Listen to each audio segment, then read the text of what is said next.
안녕하세요. 날마다 기막힌 종의 박지원 목사입니다. 오늘도 새로운 하루 주님의 은혜와 평강이 여러분들과 함께 하시기를 주님으로 기도합니다. 이곳 뉴질랜드 날씨는 좀 날씨가 좀 흐리고요. 비는 아직 안 오는데 바람이 좀 거세게 불고 있습니다.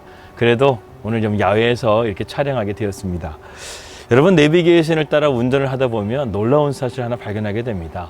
생전 처음 들어보는 사람의 말을요, 우리는 엄청나게 믿고 그 길을 간다는 것이죠. 근데 왜 우리는 우리의 삶을 인도하고 계시는 하나님의 음성에 대해서는 귀를 기울이지 못하고 또 때로는 그것을 의심하고 믿지 못하는 것일까요? 여러분, 우리가 하나님을 신뢰하며 나아간다는 것은 무슨 뜻일까요? 우리의 삶 가운데 하나님이 요구하시는 것은 과연 무엇일까요? 하나님께서는 우리에게 어떠한 큰 것을 요구하시는 것이 아닙니다. 하나님은 그저 우리가 말씀 가운데 순종하고 하나님을 신뢰하며 나아가는 것을 원하시고 있다는 것이죠. 오늘 우리가 살펴보는 기도원도 마찬가지입니다. 그가 한 것은요, 하나님의 말씀에 순종한 것밖에 없다는 것이죠. 물론 그렇게 순종하는 가운데서 쉽지는 않았지만 위험도 감수해야만 했지만 하나님은 기도원을 의심하는 마음을 여러 번 재확인시켜 주시면서 이러한 순종의 자리까지 인도해 주시는 것을 우리는 보게 됩니다. 오늘도 우리는 두 가지의 갈림길에 서 있습니다. 첫째는 하나님의 말씀을 순종하고 따를 것인가, 아니면 우리는 세상의 뜻과 내 뜻을 따라 살아갈 것인가. 우리는 어떤 것을 선택해야 될까요? 하나님의 뜻을 선택하는 것이 우리의 길이겠죠. 하나님의 뜻에 순종하는 우리가 삶을 살게 되면 하나님께서는요, 우리의 삶을 책임져 주시고 선한 길로 인도해 주십니다. 하지만 그 반대라고 한다면 우리는 불안한 인생을 살아갈 수밖에 없다는 것이죠. 여러분은 어떠한 삶을 원하십니까? 여러분은 여러분 자신을 믿습니까? 아니면 하나님을 믿습니까? 여러분, 어떤 상황 가운데서도요, 하나님을 신뢰하고 믿음으로 나아가는 우리 날마다 기막힌 정원 식구들 되시기를 주님의 이름으로 기도합니다. 우리는 늘 불안해하고 염려하는 삶을 살아갈 때가 있어요. 그런데 하나님을 믿는 사람은 어딘가 모르게 다르다는 것이죠. 분명히 고난 속에 있는데도 불구하고 언제나 기쁨과 감사가 넘치는 삶을 살아가는 것을 보게 됩니다. 그리고 심지어는요, 주변 사람들까지 돌보아주면서 믿음으로 함께 걸어간다는 것이죠. 이처럼 하늘에 소망을 둔 사람은요, 분명히 달라요. 세상의 문제에 요동하거나 흔들리질 않습니다. 하나님을 신뢰하는 사람은 하나님이 책임져 주시는다는 그 믿음을 갖고 담대하게 오늘 하루를 믿음으로 살아간다는 것이죠. 노아의 방주 사건을 보십시오. 노아 한 사람이 믿음으로 준행함을 통해서 그의 가족들이 살고 수많은 지상의 가축들이 다 살게 되는 것을 보게 된다는 것이죠. 이처럼 말씀의 순종은요, 자기를 살리고 나라를 살리고 민족을 살리고 세상을 살릴 수 있는 유일한 길이라는 것을 여러분 믿으시기를 바라겠습니다. 오늘 본문은요, 이제 기도원의 실패에 대한 이야기를 함께 말씀을 통해서 나누려고 합니다. 본문 24절 이후에 보게 되면요, 백성들이 기도원을 왕으로 세우려고 하자 기도원은 굳고 그것을 사양하는 가운데서 백성들에게 한 가지를 요청하는 것을 보게 됩니다. 기도원은 미디안 사람들에게서 탈취한 귀고리를 달라고 말하죠. 모든 백성들은 자신이 빼앗은 그 귀고리를 가져왔고요. 심지어는 귀고리뿐만 아니라 각종 폐물들까지도 이 기도원에게 갖다 바쳤습니다. 그리고 기도원은 그것을 가지고 에봇을 만들었다고 성경은 기록하죠. 에봇은 제사장들이 쓰는 아주 중요한 옷입니다. 구약 성경에 보게 되면 이러한 에봇이 얼마나 중요한 역할을 하는지를 보게 되죠. 에봇의 가장 중요한 역할은 하나님의 뜻을 묻는데, 하나님의 말씀 가운데 순종하는 데 가장 필요한 옷이라는 것이죠.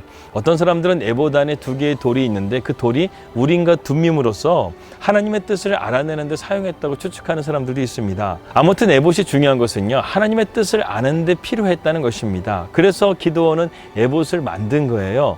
에봇을 만드는 것까지는 별 문제가 되진 않습니다. 그리고 기드온은 미디안 전쟁을 통해서 그가 확실하게 깨달은 것은 무엇이냐면, 전쟁의 무기 가운데 있는 것이 아니라 하나님의 뜻을 알고 그 뜻 가운데 순종하게 될 때 만군의 하나님께서 이 전쟁 가운데 승리케 해주신다는 것을 알고, 이 기도는요, 무엇보다 하나님의 뜻을 알고 이스라엘 백성들이 어려움과 고난이 처하게 됐을 때 하나님의 뜻을 알 수 있도록 이러한 에봇을 만들어주는 그런 교훈을 담은 옷이었다고 우리는 볼 수가 있습니다.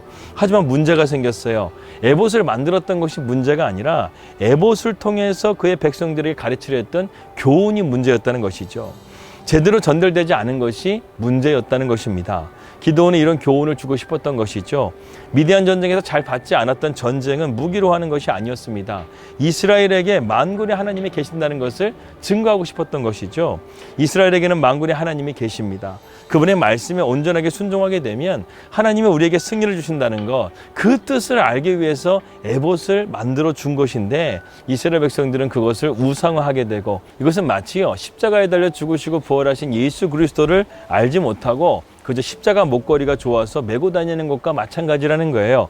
마치 교회에서 출석하는 것이 예수님을 믿는 것이라고 착각하는 것과 마찬가지라는 것입니다. 신앙이 형식화되어지게 되고 신앙이 우상화되어지게 되면 참된 신앙에서 우리가 멀어지게 된다는 것이죠.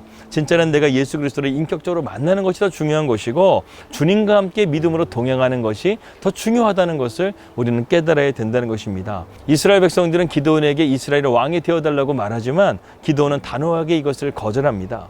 이스라엘을 다스리시는 자는 여호와 하나님뿐이라고 기드온은 바른 대답을 해주었어요. 그런데 그럼에도 불구하고 이스라엘 백성들은 이 기드온의 뜻을 잘 이행하지 못합니다. 더 놀라운 것은요, 이런 기드온의 바른 교훈을 그의 자식들이 깨닫지 못했다는 것이죠. 그래서 사사기 9장의 말씀 보게 되면 이스라엘의 아비멜렉이라는 왕이 세워지게 됩니다. 이 아비멜렉은 기드온의 배다른 아들인데 자기 형제들을 죽이고 세겜에서 이스라엘의 왕이 되게 되죠. 기드온의 교훈이 심지어 자식들에게마저도 전달되지 못하는 것을 우리는 보게 된다는 것이죠.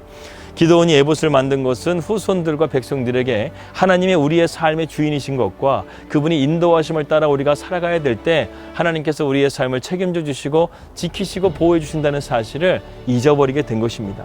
기드온이 에봇을 만든 이유는요, 후손들에게 이스라엘 백성들이 하나님의 뜻 가운데 주님을 나의 삶의 진정한 주인으로 섬기고 그분의 인도하심을 따라 살아가게 될 때 하나님께서 지키시고 보호해 주시고 선한 길로 인도해 주신다는 사실을 그들은 그 뜻을 이해하지를 못하고 그것을 제대로 깨닫지를 못했다는 것입니다. 기드온은 참으로 놀라운 사사였습니다. 하지만 자기의 가정생활에는 실패했다는 것이죠. 자녀의 교육에는 실패했다는 것입니다. 세상에서 보게 되면요, 아무리 성공한 사람이라 할지라도요, 자녀 때문에 그 모든 것이 물거품이 되는 것들을 보게 됩니다. 해마다 청문회를 보게 되면 가장 먼저 이슈가 되는 것이 무엇입니까?